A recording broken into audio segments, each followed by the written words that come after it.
नमस्कार छात्रों।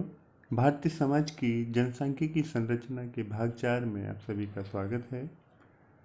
आज हम साक्षरता, ग्रामीण और नगर विभिन्नताएं एवं जनसंख्या नीति पर चर्चा करेंगे। साक्षरता, पढ़ने और लिखने की योग्यता ही साक्षरता को परिभाषित करता है। किसी देश में जितनी जनसंख्या साक्षर होगी, वहाँ उतनी ही आजीविका के विकल्प खुले रहेंगे। भारत में साक्षरता दर 73% है, जहाँ पुरुषों में ये 81% व महिलाओं में 65% पाई गई है। छात्रों, हमारे समाज में महिलाओं को पहले पढ़ने का अधिकार नहीं था, लेकिन आधुनिक समाज में अब महिलाएं पढ़ने लिखने में आगे आ रही हैं और विगत कई जनगणनाओं में हमने देखा कि स्त्रियों में साक्षरता दर पुरुषों से अधिक बढ़ रही है। इसका कारण यह है कि उनमें साक्षरता दर नीचे स्तर से बढ़नी शुरू हुई। भारत में केरल में सबसे अधिक साक्षरता दर है, वहीं बिहार में सबसे कम साक्षरता दर देखी जाती है। छात्र, अगला जो टॉपिक है वो हमारा है ग्रामीण और नगरीय विभिन्नताएं। ग्रामीण यानी गांव और नगर मतलब शहर में क्या विभिन्नताएं हैं, उस पर हम चर्चा करते हैं। छात्रों, भारतीय जनसंख्या का 69% भाग अभी भी गाँवों में रहता है, जबकि 31% भाग शहरों में रहता है।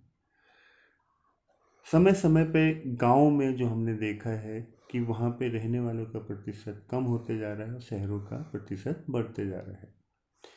कृषि का भी अगर हम देखें तो सकल घरेलू उत्पाद में कृषि का योगदान बहुत कम हो गया है, वो योगदान 1/4 रह गया है।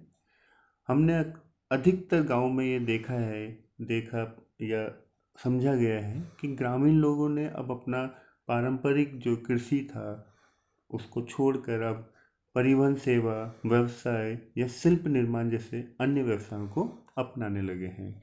कारण यही है कि वहाँ पे चीज़ों की कमी है। इस वजह से लोग अपने पारंपरिक व्यवसाय को छोड़ के आधुनिक व्यवसाय की ओर बढ़ रहे हैं। गाँव में रोजगार के विकल्प कम होने के कारण लोग शहरों की ओर पलायन कर रहे हैं और शहरों की ओर किया गया पलायन नगरीकरण को परिभाषित करता है। गाँव के लोग अब काफ़ी कुछ नगरीय जीवन शैली से प्रभावित हो रहे हैं, वहाँ की उपभोग की जो प्रवृत्ति है उससे प्रभावित हो रहे हैं और हम कह सकते हैं कि शहर गाँव के लोगों को चुंबक की तरह अपनी ओर आकर्षित कर रहे हैं। गाँव से शहरों की ओर पलायन के लिए एक सामाजिक कारण भी पाया गया है। वो है गाँव में जो लोग रहते हैं या गाँव में जो अस्पृश्य जाति हैं, निम्न जाति या कहें समाज की मुख्य धारा से कटे हुए जो लोग हैं, उन लोगों को शहर में जाके एक अच्छा मतलब रहने को मिल जाता है। वहाँ वो गुमनामी की ज़िंदगी जीते हैं। उनका कारण यही है कि गाँव में जो जातिवाद के कारण उनको परेशानी होती है, उससे वो यहाँ पे आके मुक्त हो जाते हैं। वो अपरिचितों के संपर्क में रहते हैं और अपमानजनक स्थिति से उनका बचना होता है। तो उनको एक स्थिति मिलती है जहाँ वो उनसे कोई उनकी जाति नहीं पूछता, कोई उनका धर्म नहीं पूछता। तो यहाँ आके एक सामाजिक कारण ये भी पाया गया है कि लोग शहरों की ओर पलायन कर रहे हैं। छात्र, हम देखते हैं भारत की जनसंख्या नीति। भारत ने 1952 में ही अपनी पहली पंचवर्षीय योजना से ही परिवार नियोजन को अपना लिया था। वो विभिन्न जागरूकता कार्यक्रम के माध्यम से लोगों को जागरूक करके तथा जनसंख्या नियंत्रण हेतु उपाय बताते रहे हैं और हमारे देश में विवाह की न्यूनतम आयु में भी वृद्धि कर दी गई है। वर्तमान में 18 वर्ष लड़कियों के लिए व 21 वर्ष लड़कों के लिए निर्धारित की गई है। भारत की अगर हम देखें तो प्रथम जनसंख्या नीति 1976 में आई, लेकिन 1976 में जब ये जनसंख्या नीति आई तब हमारे देश में आपातकाल लगा हुआ था। इस आपातकाल की वजह से परिवार नियोजन के कार्यक्रम को बहुत ही गहरा धक्का लगा। हम सभी जानते हैं कि आपातकाल में मौलिक अधिकार और प्रेस पर प्रतिबंध लगा दिया गया था। तत्कालीन सरकार ने पूरे देश में वंध्यकरण को लागू किया गया।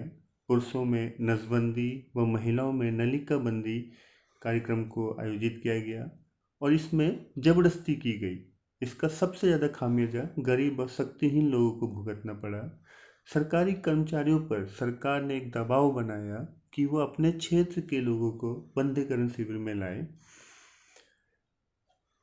आपातकाल के बाद इसका नाम राष्ट्रीय परिवार नियोजन कार्यक्रम से बदलकर राष्ट्रीय परिवार कल्याण कार्यक्रम किया गया और सन 2000 में भारत ने अपनी जनसंख्या नीति को लागू किया।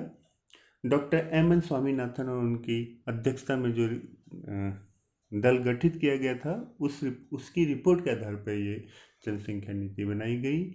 इसके अंतर्गत गर्भ निरोधकों एवं स्वास्थ्य सुविधाओं के बुनियादी ढांचे की आवश्यकताओं को पूरा करने पर जोर दिया गया।